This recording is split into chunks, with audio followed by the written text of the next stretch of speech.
એ line ચાલતી હોય મોટી હેડે તો હેડી જાય પાછી. એટલે સદગુરુના શરણોમાં ગયા પછી સદગુરુ પંકજ પૂજતા 14 લોક જાય. એક જ જગ્યાએ પાણી તમે મૂળમાં રેડો એટલે થડમો ડાળાઓ પોદડા ફળ ફળાજી સુધી પહોંચશે. આપણે બધા હવે ઉંમરમાં ઠેઠ આપવા થઈ ગયા સિનિયર સિટીઝનો. યંગર જુવાન વર્ગે આજે તો ઘણો છે પણ સિનિયર સિટીઝનોને તો આપણો તો ચાણ ફટલે આ જતો રહે ને એની ખબર નહીં. પણ એના પહેલા જેટલી થાય એટલી પાર બધો અત્યારે તો ઘણું બધું જુઓ. ઊંઘમાં જુઓ, છોકરામાં જુઓ, ઢોરોમાં જુઓ, સોનામાં જુઓ, ખેતરવાડીઓમાં જુઓ. હવે જે બચ્યું છે એને બચાવી લો.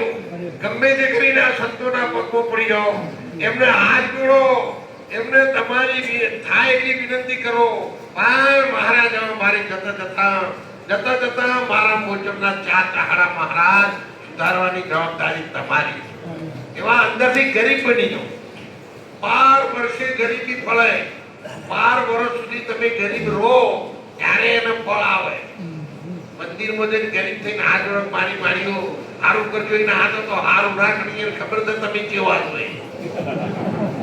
આપણા જેવા તો કેટલાય ગણેલા આપણે નવા નહીં ગયા. અને તમારું બિહારેલું દેવ તમારાથી ક્ષેત્રાય આખા ગામમાં ફરેલું છે. આખા ગામમાં સીધી વરખોડો નહીં કાઢેલો બધાને કરીને જ જોયેલો. એટલે બીજું નહીં આગળ કરી કેવું નહીં. પણ દેવી દેવતાઓના શરણેના સંતોના શરણે જાઓ. અંતરમાંથી હું જાણું છું, હું જ્ઞાની છું, હું સત્સંગ કરી શકું છું, હું પૈસાદાર છું, હું જમીનદાર છું, મારે આટલી ગાડીઓ છે, આટલી પાડીઓ છે, લાડીઓ છે, આવું કશું તો જ્યાં પછી રહેવું જોઈએ. ક્યારે નારદજી જનક રાજાની પાસે ગયા એટલે મહારાજ માતાજી બે ઉભેલા જ હતા. એમના સ્પેશિયલ ભગવાને મોકલ્યા હતા. પણ એટલા માટે ભગવાન પણ જનક રાજા પણ જોડે માતાજી જોડે હતા.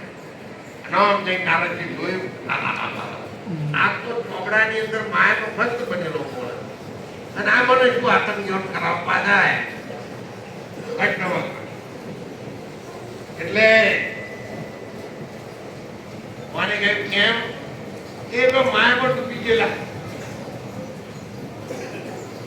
અરે તમે બોલ્યા હતા એટલે કે આ કોણ છો? એટલે તમે અષ્ટવક્ર મહારાજને કીધું હું અષ્ટવક્ર મહારાજ એમ જો કહેવાનું હતું.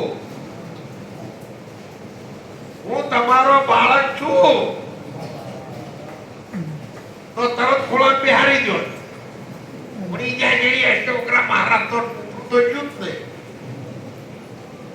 તો એવા મહાપુરુષો ભૂલી થઈ ગયા છે અને આપણું તો એમની આગળ શું આવે તમે કહો. આપણે સંસારમાં તો આપણા હાથમાં આવ્યું એવું કોઈ કોમ પાછી બેઠેલું નહીં અને પછી આપણે અમો આવ્યા. આપણે થાય એટલી બધી મજૂરી દરેક ક્ષેત્રોમાં કરેલી અને જો કોનો ટૂંકો પડે એથી પાછા આવ્યા. બધો ઠોકર વાગી એટલે પાછા આવ્યા. બધો તમારે એવો કોઈ વડીલોએ બતાવ્યો કે નથી કરવા જો કે મજા નહીં આવે એટલે પછી આપણે પડી ગયેલી. પેલા તુલસીદાસજીના ઘરવાળા કાળી રાતે જ્યાં નજીક પડી પડતું પકડી પેલી બાજુ એમના ઘરવાળાને વળતર લઈને આવ્યા. એટલે કે તમે તારે આટલી બધી નથી આપી કેવી રીતે જાય? એટલે કે લાકડું પકડીને આવ્યો કે લાકડું મને બતાવજો. આપણે પેલી બાજુ જવાનું છે, લાકડું પડી તો રાત્રે ઓમ કર્યો ઓનેસ્ટલી હતી એ વખત અજવાળું જોયું ને તો આટલા લોબા કેસ હતા બેટના. ત્યાં તો મારી જેવી દીકરી છે કોઈ આના ઉપર તમને પ્રેમ જાગે છે ના? તો ત્યારે બેનને પકડીને આવ્યા ને એના શરીરના કેટલાક અવયવો તમારા શરીરને ચોટેલા નરવી દુર્ગંધ મારે છે તમારું શરીર. આના ઉપર પ્રેમ થાય છે કે ના?